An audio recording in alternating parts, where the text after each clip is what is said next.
যে কোনো মানুষের রোজা অবস্থায় হে মোটামুটি এক দরজার মুত্তাকি হয়ে যায়, পরহেজগার হয়ে যায়, আল্লাহ তাআলারে ডরনেওয়ালা বনি যায়। যার উদাহরণ হইল রোজা রাখিয়া কোনো মানুষে নিজের পুষ্করণী ডুব দিয়া পানি খাইতো না। কোনো মানুষে দেখেন না পানি খাইতো না।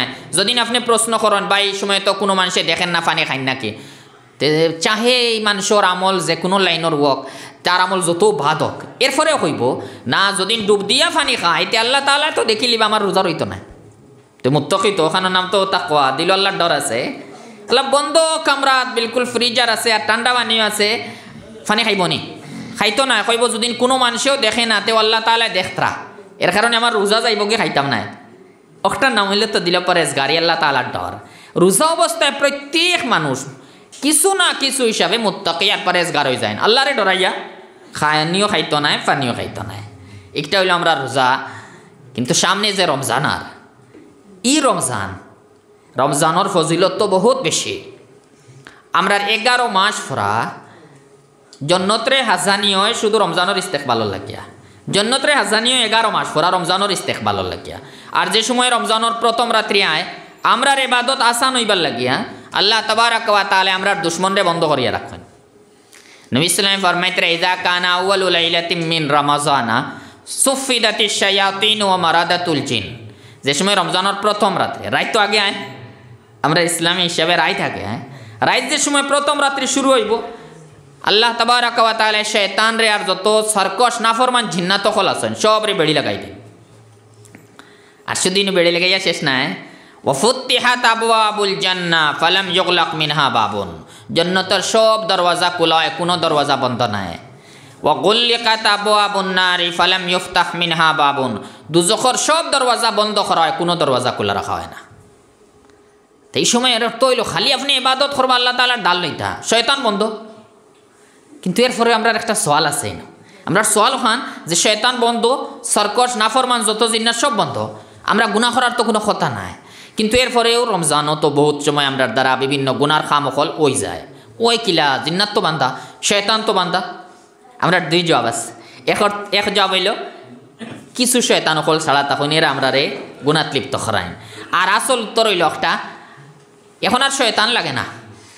বহুত সময় শয়তানে 11 মাস আমরা রে গুনাত লিপ্ত করিয়া ওলা স্পিডও রাখিয়া যায়, যে শয়তান যাওয়ার সত্ত্বেও যে স্পিড দিয়া যায় ও স্পিডে আমরা পুরা মাস মারিয়া যাই কি।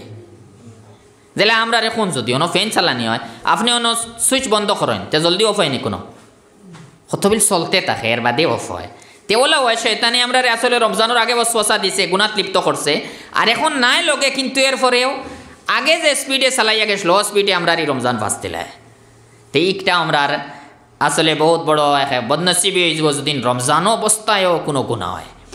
আল্লাহ তাবারাক ওয়া তাআলা ইবাদত আসান করিয়া দিতে। এর কারণে তো বাকি 11 মাসের তুলনায় রমজানও আমরা লাগে ইবাদত করা বহুত আসান হয়। মসজিদও হলো আবাদ থাকে, মানুষের মধ্যে অটোমেটিক একটা ইবাদতর জজবা পয়দা হয়। আর ও কোন কারণে রমজানের প্রত্যেক দিন ফিরিস্তায় আওয়াজ দিতে থাকেন, ইউনাদি মুনাদিন ইয়া বাগিয়াল খাইরি আকবিল। ও নেকির ইরাদা করনে वाला তুমি তেন অগ্রসর হও। ও ইয়া বাগিয়াশ শাররি আকসির। যত বুরা কামর ইরাদা করনে वाला ইনতেন ফিসে ওঠো। আমরা তো খানে আওয়াজ শুনে না, কিন্তু আমরা রুহে আওয়াজ শুনে। এর কারণে অটোমেটিক আমরা গুনাহ বোধটা ছুটি যায়, আমরা ইবাদতের প্রতি অগ্রসর হই। এখন তোলে আমরা ইবাদত করতাম, রমজানও আইলে রমজানের হক আদায় করতাম। আর যদি এসব ব্যবস্থার বাদে কোনো মানুষের যদি অবস্থা ইলা হয় আল্লাহ তাআলাই মাফ করক্কা, যে রমজান গেছে গিয়ে কিন্তু গুনাহ মাফ করাইতে পারছে না, তে তার লাগে ক্ষতি আছে পুরা। রমজান যদি নুফরে অতিবাহিত হইয়া যায় আর আমরা জেলা আছি ওলার ওই গুনাহ মাফ হয় না, তে তো আমরার উপরে আল্লাহ তাআলা লানত হইব। নবী সাল্লাল্লাহু আলাইহি ওয়াসাল্লামে এখানে তো মিম্বরে উঠতে আমরা প্রায় হাদিস জানা আছে। মিম্বরে উঠতে প্রথম সিঁড়িতে কইছেন আল্লাহুম্মা আমিন, 2 নম্বর সিঁড়িতে ফরমাইছেন আল্লাহুম্মা আমিন, 3 নম্বর সিঁড়িতে ফরমাইছেন আল্লাহুম্মা আমিন। সাহাবায়ে কেরামের সামনে ইজাতির ওয়াকিয়া রইছে না। এর কারণে এরা জিজ্ঞাসা করছেন, ইয়া রাসূলুল্লাহ আপনি এই যে আমিন ফরলা কি? নবী সাল্লাল্লাহু আলাইহি ওয়াসাল্লাম 3 আমিনর কারণ কইছেন।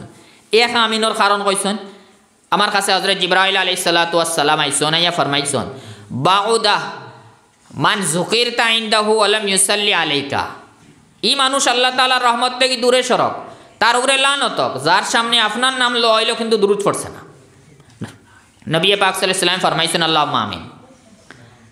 কোন মানুষ ও মানুষের উপরে লানত মান আদরাকা আবাওয়াহু ইনদাহুল কিবারা ওয়া লাম ইউদখিলাহুল জান্নাতা যার মা বাবা বৃদ্ধ অবস্থায় তার কাছে আসলা কিন্তু এই দুইজনে তার জান্নাত পৌঁছাইতে পারছেন না এর মতলব হইল খেদমত করিয়া জান্নাত যাইতে পারছে না তার উপরে লানত ইনো নবী সাল্লাল্লাহু ফরমাইছেন আল্লাহুম্মা আমিন আর আরেক গুরইলা মান আদরাকা রমাজান ওয়া লাম ইগফার লাহ রমজান তো পাইলো কিন্তু গুনাহ মাফ করাইতে পারছে না তার উপরেও আল্লাহ তাআলা লানতক নবী পাক সাল্লাল্লাহু আলাইহি ওয়াসাল্লাম ফরমাইছেন আল্লাহুম্মা আমিন এখন একটা হইলো আমরা সব মানুষের লাগি ডর যে রমজান যদি উপরে দি যায় আর গুনাহ মাফ করাইতে পারি না তে তো আমরা তো রহমতর মুস্তাহিক হইতাম আসিল এখন হই দিমু আল্লাহ তাবারক ওয়া তাআলা লানতর মুস্তাহিক আল্লাহ তাআলা লানতর অর্থ হইল আল্লাহ তাআলার রহমত থেকে আমরা দূরে এর থেকে বড় আমরা লাগি বদনসিবি আর নাই